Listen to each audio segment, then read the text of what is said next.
Welcome back, everyone. If everyone could kindly take their seats, that'll be great. So next up, we have a panel. So we get 4 for the price of 1, which is fantastic. So we have Mark McPherson, Shelly Mills, Andrew Hooley, Trinity McNicol, talking on neurodiversity is the future. Learn how to support and amplify the benefits of neurodiversity in the workplace. Now, I've asked my good friend ChatGPT to make up some bios for these 4, so here we go. So Mark McPherson, the cyber ninja who codes in binary while doing handstands and defeats viruses through epic dance-offs. Shelly Mills, the sassy cyber guardian angel who protects data with rainbow keyboards and emoji-themed security protocols. Andrew Hooley, the meticulous cyber defender who leaves hackers scratching their heads with precise and perplexing tactics. And finally, we have Trinity McNicol, the rising star of cybersecurity who harnesses AI power to create digital fortresses while rocking a collection of tech-themed socks. Can we give him a very warm round of applause?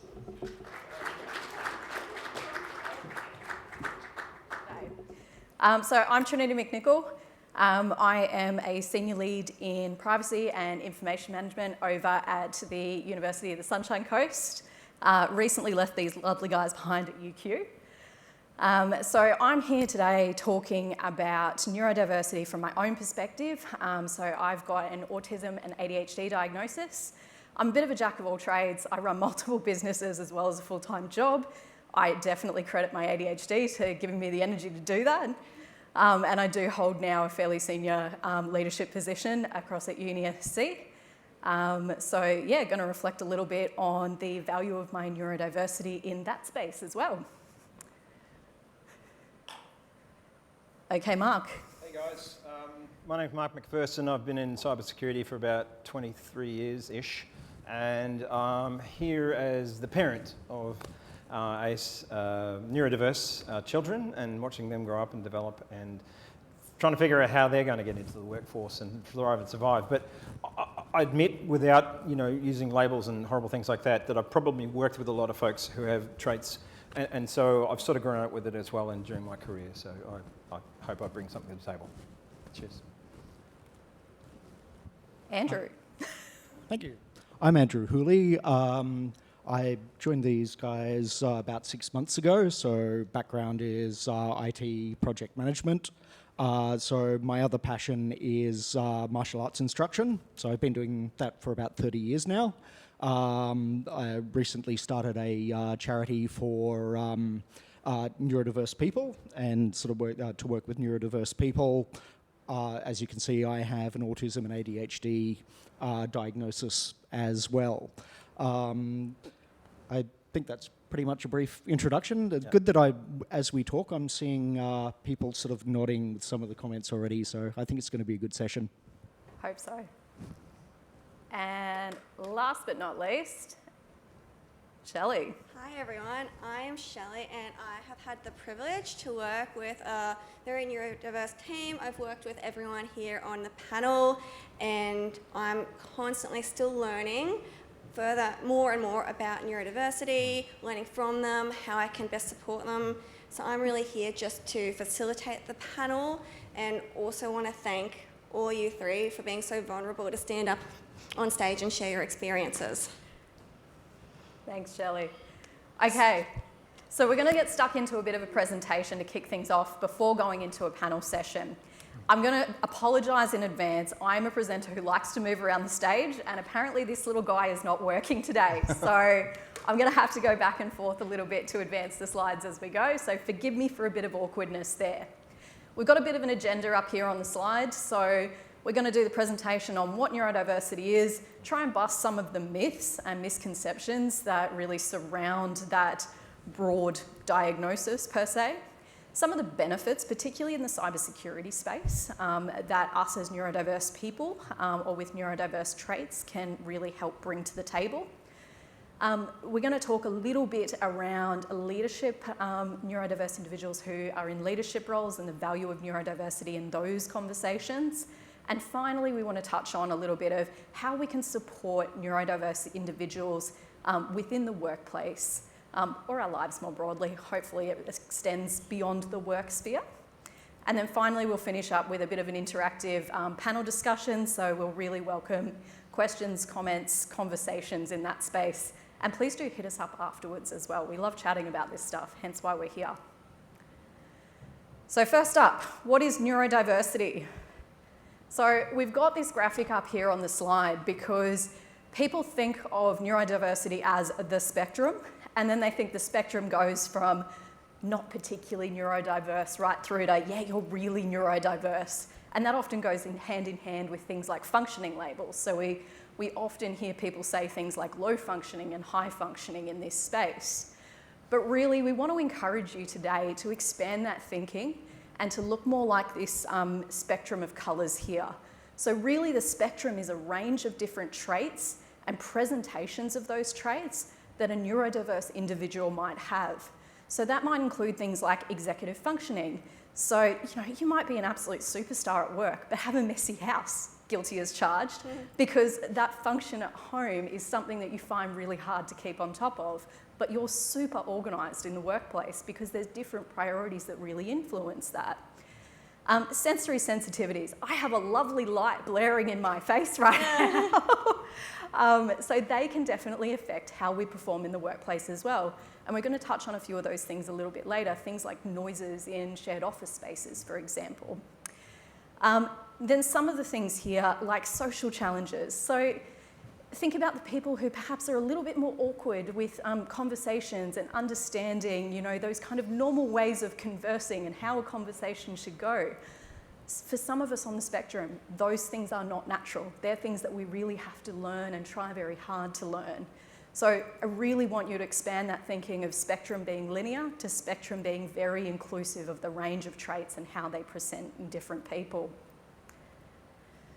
We also have a lovely slide here of some examples of some prominent neurodiverse folk out in the wild. So we've got people like Daryl Hannah, who has an ASD or autism diagnosis. We've got Billie Eilish with Tourette's, and we've got Ryan Golding with ADHD. There are many, many more, obviously, than this, of highly successful, well-known people who are very, very good at what they do, who are neurodiverse. So yes, it can be a barrier in various ways, but it doesn't have to be a barrier. And sometimes it brings to the table such amazing skills and creativity that are really an asset in what we do. So what is neurodiversity? This is something that we get asked a lot, particularly by folk who aren't so familiar with this term. It often is boiled down to people just thinking about autism and ADHD because they are by and large the most common diagnoses under this banner of what neurodiversity is. But it really goes beyond that. So it's a difference in how we're wired, how we think, how we're put together. It's a group of neurodevelopmental conditions predominantly. Sometimes it can be acquired. Sometimes they are diagnosed in childhood, sometimes they're not. So keep that in the back of your mind as well, because it can be really important with how we interact with people when the diagnosis side of things is a little bit more murky for either them or for us, or just in general. So it really is, like I touched on, it's a spectrum of different characteristics, and how those characteristics are experienced by an individual will kind of influence which one of the diagnoses that they may have. So like I said, I myself, autism and ADHD, but we do need to think more broadly than those and also include things like dyslexia and dyspraxia and many, many more conditions that fall under that banner. So to touch a little bit on ASD or autism spectrum disorder, so it can really have quite an impact on individuals in a range of ways. Often we get very stereotyped in how we think about autism, and we think about, I've always come up against, people saying, oh, you can't be autistic because you're not the 5-year-old nonverbal boy who's throwing a tantrum, unfortunately. You also get the Rain Man references quite regularly. Yeah, exactly. Rain Man is the other very common one. Worth noting on that, Asperger's has now been brought into the fold with the autism diagnoses. So those of us who may have qualified or may have even been diagnosed in the past with Asperger's would now be considered autistic, although in the broader community, some people still do choose to hold on to that Asperger's diagnosis. So It's kind of an individual thing on that to a certain extent. So anyway, we'll skip back to how ASD impacts certain individuals. So sensory processing is a big one. So that can be hypo or hyper sensitivities to things like light, things like sound, things like your other senses. So, you know, feeling a breeze on your skin can be really, really distracting and make it really hard to focus on other things. I personally hate having the air conditioning focused directly on me. Social functions, we've touched on this a little bit earlier on, but that idea of conversations and who does what when, and knowing those kind of acceptable ways of interacting. You know, tone of voice and all that sort of thing comes into that space as well. Body language, that's something that I personally had to learn. I might look very animated up here, but I tell you what, this was learned. Executive functioning, again, I already touched on with the housework example. And emotional regulation as well. So, you know, it can be very overwhelming, some of the emotions that we have as neurodiverse people. So we might feel something to the extreme. We might get some kind of what seems like fairly benign but slightly bad news and burst into tears because it's just that overwhelming for our neuro system that we just react in very profound ways. Okay, so we'll move on a little bit to ADHD. Now, the other typical stereotype that we want to debunk in this space is that little boy in the classroom who's bouncing off the walls, who can't sit still, is always fiddling with things. But you know what? Despite the inability to concentrate, that difficulty maintaining focus being a really key characteristic of ADHD, it is not the only way it can present. So for me personally, hyperfocus, which is kind of the flip side of that, it's the inability to regulate how focused I am. That is more of a characteristic for me personally. What that means is I might be so focused on something that I work through lunch and then suddenly it's dinner time. And I've got some really good work done, but I've forgotten to eat. We can have difficulty with our like short-term kind of memory as well. So you might tell us something and 5 minutes later we've forgotten exactly what you said, unless we write it down. So some of us learn to be very organised, put everything in our calendars with due dates to kind of help compensate for that because we have those difficulties in maintaining that memory. Something else that comes into that as well is you lose things all the time. You don't remember where you put your keys because, again, that short-term working memory doesn't engage that well sometimes. Yeah, it's really great when you start sorting through stuff and then you realise you've got all of these really cool things that you'd forgotten you completely had. So, like, you don't need to do online shopping. Yeah, exactly. You online shop in your own house. True. Difficulty sitting still, as I said before, that still can be a very big characteristic. For me, that translates into fiddling. So I have a spinning ring. So I might be sitting there in a meeting and swinging a little bit on my chair and spinning at my ring. Doesn't mean that I'm not focused on what the other people in the room are saying, but to regulate my nervous system, I have to be moving a little. Yeah, Trinity, I was just thinking that exhibits in the fact that you're doing all this stuff, but you really are focusing because this is like a thing you've got to do in order to focus in some regard. I don't know. Absolutely. Yeah. Yep. I'm the great gesticulator. I do this. Yep. One of the real big skills that ADHD can give a lot of us is this ability to context switch and have associative thinking.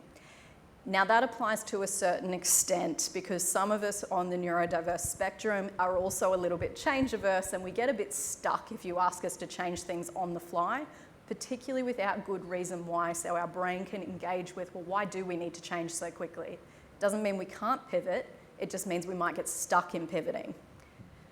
So the idea of mental gymnastics is a term I really like as well, bouncing around on ideas. Anybody wants to discuss predictive coding theory, happy to do that afterwards. So that's kind of one of the current theories around why change, adversity happens. Absolutely.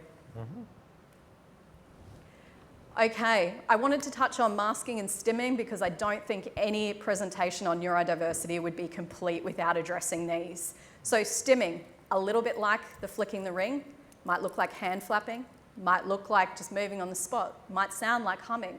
So there's a lot of things that we do to stim or self-soothe to help our nervous system kind of stay a bit regulated. And it might be to help us concentrate. It might be because we're feeling overwhelmed. It might be because the senses are getting triggered by what's happening in our environment, and we need to kind of ground ourselves somehow. So stimming isn't a bad thing. It's not something that should be stopped. Some of us learn very subtle ways of stimming because things that we did in early childhood perhaps weren't viewed as socially acceptable. Again, the hand flapping. But it's very important to notice, like if you've got a colleague who maybe is sitting there clicking a pen, there might be a reason they need to do that. Yeah, it might be annoying as hell, and maybe they can find something to do that's not clicking a pen, but they may need that stimulus to really help regulate where they're at in that room. Masking as well is a very important thing to touch on. So masking is something that a lot of us do well. It's kind of, literally as it sounds, putting on a mask so that how we interact socially, how we interact at work, how we are perceived by society is viewed as a little bit more socially acceptable. It is somewhat conscious and somewhat subconscious, and it can get very grey and murky there. Sometimes you can lose a bit of yourself when you're in situations where you constantly feel like you have to mask. It is also epically exhausting. So maintaining that mask and maintaining that facade to make everyone else feel comfortable in the room around you can get really, really draining. So I was trying to think of a good analogy. My daughter comes home from school after having been the model student in the classroom, Miss Popularity, comes home and then completely loses it. Everything Crashes upsets her, and she is a mess for several hours. Absolutely, yeah. Because Absolutely. of the exhaustion and the whole holding it together. Exactly. What it takes to kind of hold that mask in place. And also the cognitive impact of having to do that masking means that sometimes your ability to actually to think and to function can be impaired, particularly in sort of very, very long days of sort of interacting with people, like being at a conference. Yes, I think a great example is right now, like how amazing is Trinity as a presenter, and I'm sure she is so ready for a nap. I am very ready for a nap. No, all good. Yeah, what Andrew was touching on I think is a great point as well, because as colleagues of neurodiverse individuals or as neurodiverse individuals ourselves, understanding how masking can actually impact our ability to perform in our jobs is really important. So as much as possible, I personally and the other guys here, we like to promote very inclusive workplace practices so that people can feel safe to be themselves in that workplace, because then they're not wasting energy on things like masking. They're being their authentic selves, they're bringing those valuable ideas to the table, and they're able to fully contribute. So that's of value not just to them as individuals, but to us and our organisations and our teams as well. So good to keep in mind there.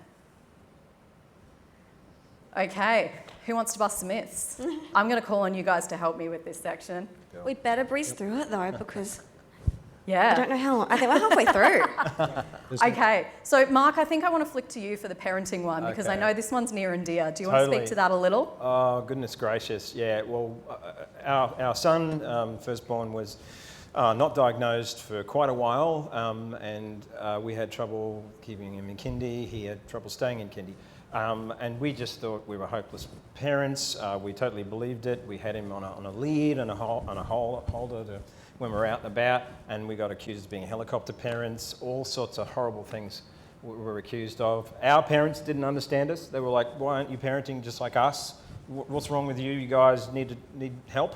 And we were like, "No, we're just dealing with some variables we're not really sure about," and we had no idea. And then one of the kindy teachers sort of popped up and said, "Well, maybe you should get him assessed." Yep. We said, "Okay," but oh boy, that's a tough one. And we blamed ourselves. The genetic component, absolutely. We just thought, it's just our traits.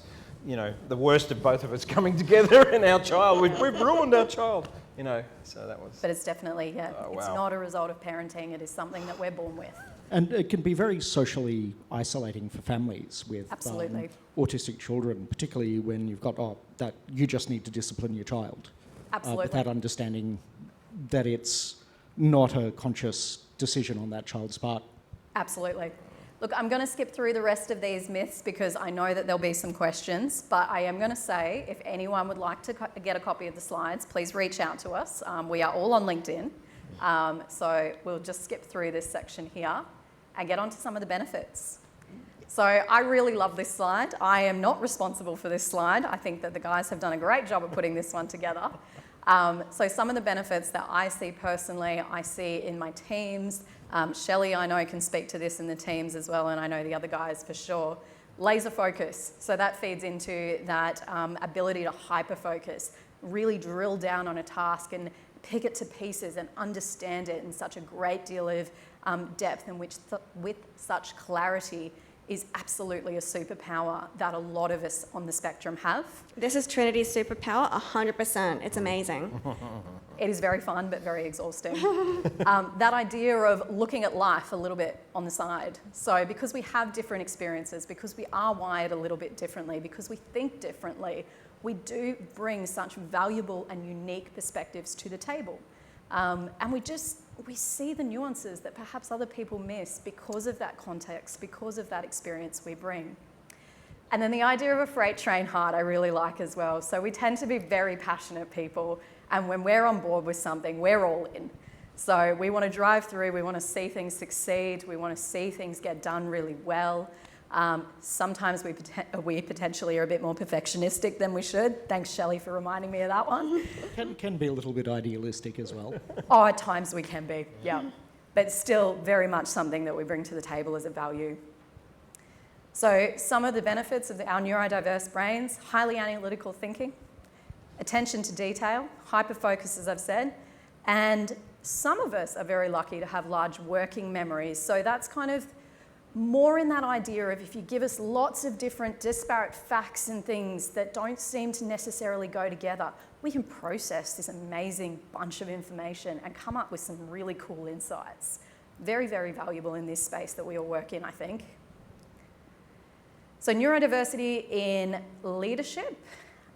So some of the things in cyber we'll start with first. So that looking at these very large data sets and identifying patterns, that is absolutely a skill that a lot of us have, because a lot of us are very logical, process-driven, or pattern-based thinkers.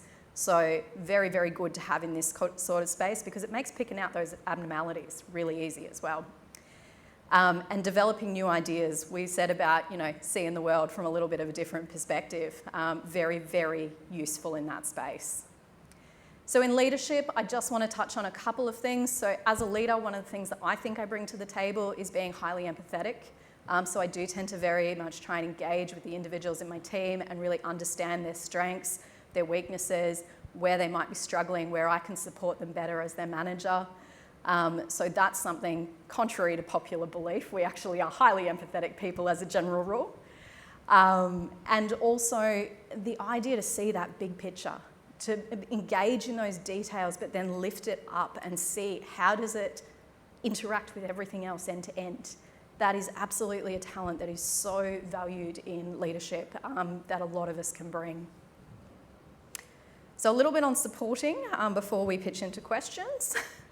So supporting neurodiverse colleagues, thinking about things like our lighting, thinking about things like our open office spaces with all the distracting noises.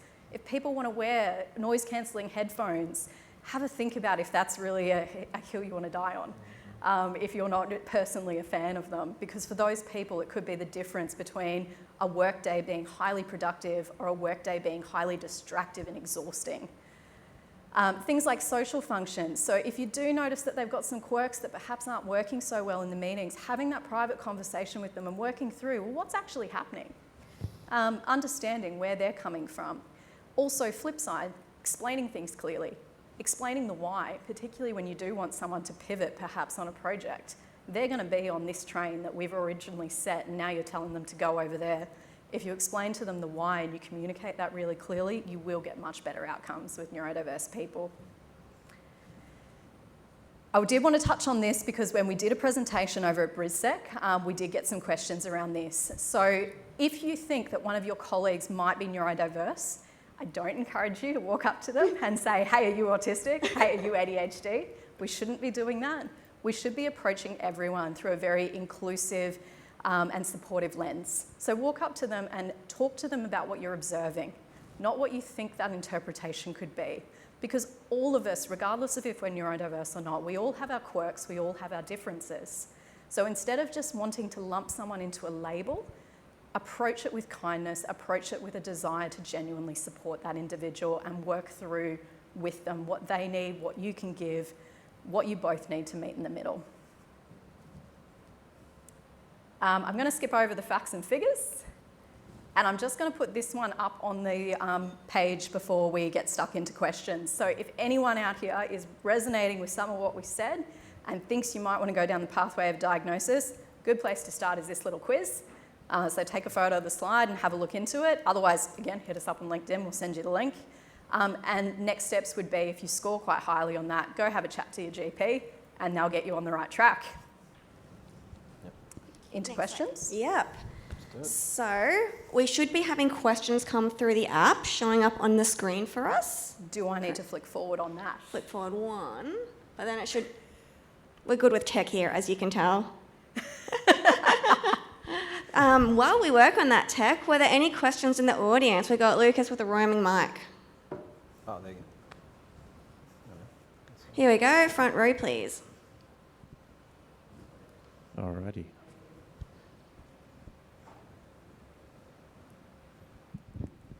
Thanks, guys.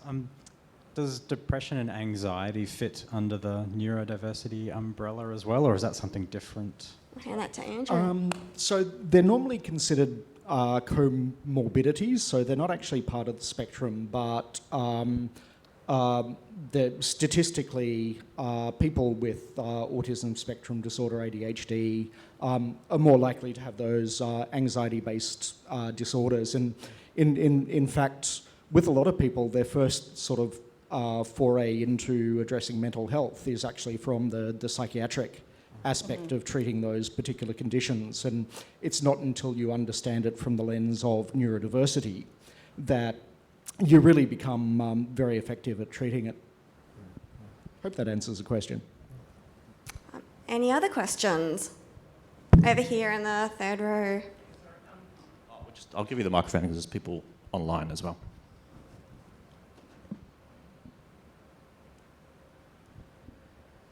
Hi, my name's Toby. So I have a son, he's in first year uni studying cybersecurity, and he has high functioning autism. I'm just wondering, when you're going for a job, would you recommend disclosing that to your employer, or if so, when, or like, because it's pretty tricky sort of? I might actually start here because I am privileged that the majority of my team actually are neurodiverse. Trinity and I did a podcast interview this morning about this. We spoke about the hiring process, and so I hired Andrew. I've got a few other people, interviewed them all. They interviewed amazingly, and we spoke about this can also be as a result of masking. So obviously it's mentally exhausting, but there was no need for them to disclose to me. We hired them on their aptitude. But it could impact the masking, so I'll hand it to you guys to discuss a bit further. I have a little bit of experience in this space. It's an individual decision as to whether you disclose this. So by law, you're not required to disclose that diagnosis unless it impacts your ability to meet the responsibilities of your position, or there may be a health issue. So one thing I'd say particularly in relation to your son is there are a lot of neurodiverse recruitment agencies out there that run programs, and so I'm actually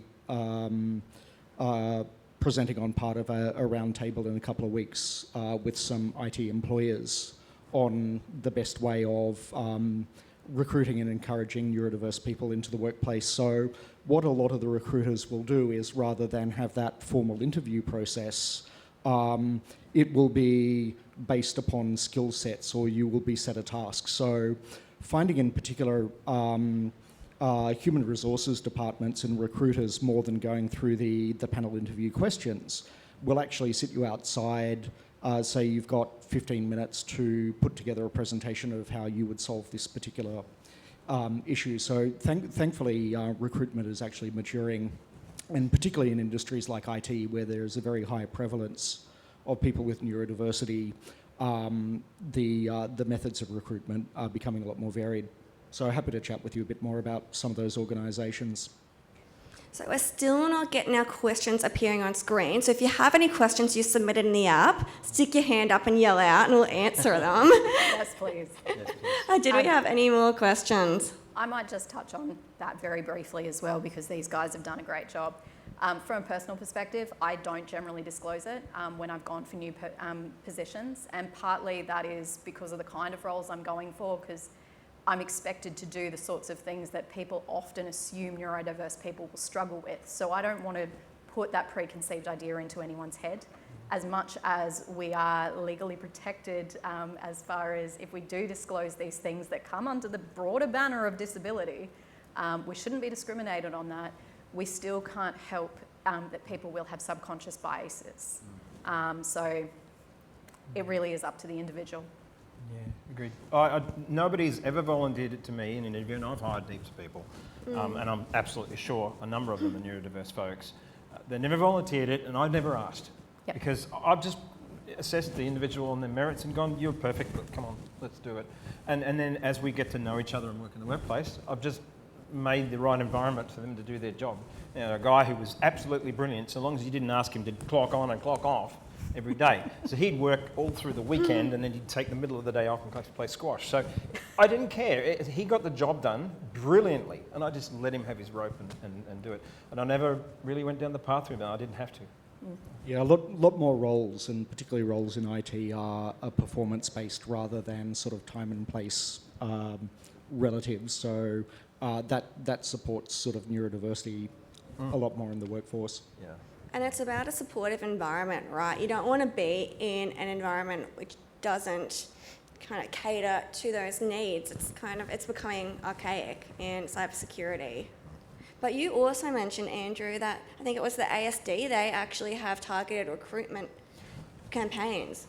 They do indeed. They do. Yeah. indeed. Absolutely, particularly in particular sectors, so IT security, espionage, intelligence, ASD data gathering. actually Yep. recruits Yeah. ASD people, Yeah. right? Isn't that incredible, right? What is It's it, just Australian amazing. Signals Directorate? Yes. Yes. Yeah. They specifically listed in the ads sometimes. Things like, Yep. we're wanting ASD people, please. And no doubt they want them for pattern matching and code cracking and all that kind of stuff. Cryptography. Crypto stuff. It's, Yeah. it's the superpower. Yeah. Bingo. Did we have more questions in the audience? We've got one in the front row here. So, what's the advantage of actually getting a diagnosis? Better support. Hands down, better support. Also, a lot better self-awareness, understanding how your own brain ticks. So to be a little bit vulnerable for a second, I didn't get diagnosed until a couple of years ago. And I had quite a long journey with mental health ups and downs until that point. And since then, I've been a lot better able to manage a lot of things in my life, and therefore improved my overall mental health because I understand how my brain works. Yeah, and just adding to that, sorry, I've just had a bit of a brain freeze. Oh, the opposite. It happens from time to time. But it's a sense of sort of understanding. It's with neurodiversity, and particularly with dysfunction, there's a lot of self-recrimination. And so you're that different person. A lot of autistic people, particularly teenage years, early adult years, consider themselves to be somehow broken because they don't fit that particular mold, or they have difficulties. And so being able to actually sort of understand why it is that you have those difficulties, and also if you go through the comprehensive diagnostic process, it's not a go and see your doctor, they give you a label. It's quite a complex process. It's days of interviews and questionnaires and tests. And so what it can actually do is it can actually identify where you're above average or where you may be below average. So for me, I was above average in almost every category, apart from processing speed. So my processing speed is actually below average, which for me was really surprising. But I tie that back to it can take me a little while longer to understand concepts. But once I do, they're locked in. And to touch on as well for children, you've got more access to things like support in schools and so forth. So that's something that a lot of us who got by, we didn't have the access to earlier in life. So then we had to untangle a lot of potential maladaptive coping mechanisms that we've built up over the years. Whereas if you get those supports earlier in life, you learn more about how your brain works and what you need to thrive, you're going to be a lot healthier and a lot more functional adult in the world we all find ourselves in. So definitely, if any of you are parents with kids and you suspect it, don't think about the label, think about the benefits it will be for that kid long term, getting the support they need. And even if you have that diagnosis, it's completely up to you as to whether you disclose it or not. It's your protected personal information. And one thing we have spoken about is learning about your strengths and your abilities, and 2 ways of you being able to advocate. Trinity, I use noise cancelling headphones because I know I can do the best work. Or Andrew, I know you are so detail oriented and you do so much, and then being able to say, this is what I've done. Do you find having that diagnosis, because both of you have gone through that process, has that helped you in being able to advocate for yourself at all? Yeah, I'd say so. Yeah, and with me, it's often the communication I struggle with, and also that hyper focus and sometimes going down that rabbit hole, and just needing to sort of refocus. I'm sure a lot of people can commiserate. So we are actually at time, but just before I close, I've done this before, but I wanted to ask you guys here, if you had one tip to give everyone in the audience to better support their neurodiverse colleagues, what would it be? I'll start with you, Mark. Okay. I guess I said it before. Figure out what their superpower is, whatever that may be. It may be a set of stuff, and tap that, and just put them in a position. I love to have an ND person, and I hate that labelling stuff, but an ND person in the group is always more powerful than 10. So bring them in, because you might miss something otherwise. They're brilliant in a group. So that's my tip. Andrew? I'm sort of a big proponent of inclusivity, and so one piece of advice I give is that if you make the environment conducive to your neurodiverse employees, everybody benefits, because particularly removing sensory stimulation, ability to focus. And so if you get the ergonomics of a workplace right, it benefits everyone. And to extend on from that, because Andrew stole my idea, going more broadly again, so just really thinking about, well, what are all the ways we can make an environment safe and inclusive for anyone who might be diverse in any way, shape or form.